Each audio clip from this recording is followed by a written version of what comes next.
طيب السلام عليكم يا شباب، إيه الاخبار؟ عاملين ايه؟ يا رب تكونوا بخير. في الفيديو ده هنوضح نقطة اللايبراريز في فيجما او المكتبات. نقدر نضيفها في فيجما بحيث نستخدمها في الايقونات او في الكومبوننت او في اي ديزاين سيستم جاهز بنضيفه عندنا في فيجما. بس هنخصص الفيديو ده بس عن الايكونز خصوصا عشان عايز اوضح المكتبة الايقونات بتاعة الدي جي اي. فانت لو مسمعتش عنها فالفيديو ده هيكون مفيد جدا ليك.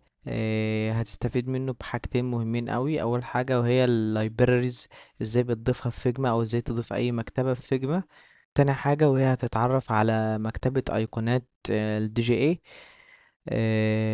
اللي هتسهل عليك جدا فكرة انك كل شوية تقعد تدور على ايقونة ما في مكان ما او في تفاصيل في ايقونات معينة انت بتدور عليها، مثلا ان الايقونة تبقى شارب او تبقى راوندد او تبقى بولد. مثلا في كذا ستايلز، يعني هي المكتبة دي هتريحك جدا جدا في شغلك من ناحية كمية الايقونات وكمية الحاجات الجميلة اللي فيها. يعني هتيجي في الكوميونيتي في فيجما وتبحث عن دي جي اي، فهيظهر لك كل الديزاين سيستم كامل بتاع الدي جي اي بتاع السعودية.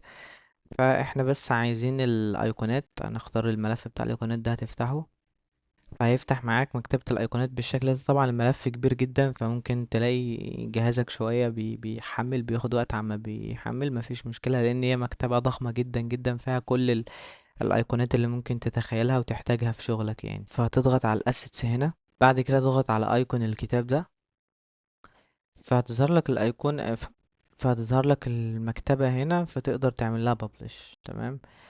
بعد ما هيجيلك ممكن يجيلك مسج يعني انك هتسيفها فين او هتببلشها فين، المكان اللي هتببلشها فيه وكده.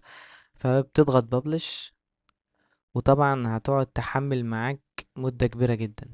فبعد فترة هتلاقيها برضو لسه بتحمل معاك هنا، فانت ايه بقى، استنى عليها او سيبها تحمل براحتها او ايا يكن. طيب المهم بعد ما بتحمل معاك انت كده ببلشت او رفعت مكتبة الايقونات دي على فيجما عندك.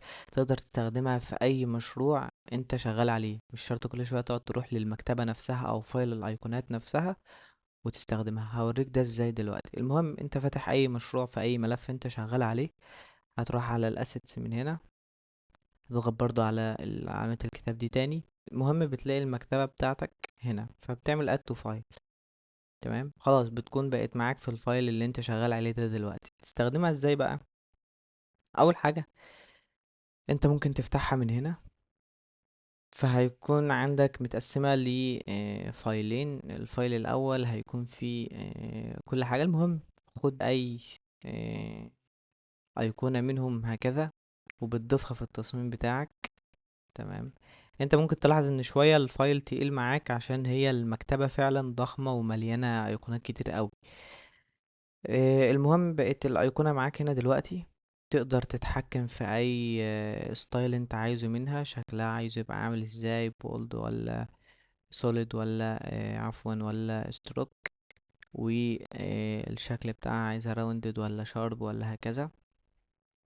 ولو عايز تغيرها بقى وعايز تجيب اي ايقونة تانية، انت خلاص ما تستخدمش من الاسيت من هنا. الاسهل انك تحدد من هنا وبترجع بس باك، تختار بقى ايه عندك، بقى ايه متقسمة الفولدرات كده، الاي اي والارت وانيميشن و الاروز واي حاجة انت عايزها. يعني في بقى بيزنس وحاجات كده اللي هو ايه متقسمة، اي كوميرس مثلا، فيها تفاصيل كتير وفيها حاجات كتير.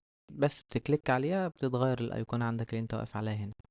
بتقدر تغير لونها عادي، تتحكم في اي لون انت عايزه، مفيش مشكلة. كمان مثلا ممكن تاخدها تضيفها مكان اي ايقونة تانية عندك وترجع ايه تتحكم فيها. عايز تغير شكلها كده، عايز تخليها مثلا كده، عايز تغير الالوان اللي فيها تخليها كده.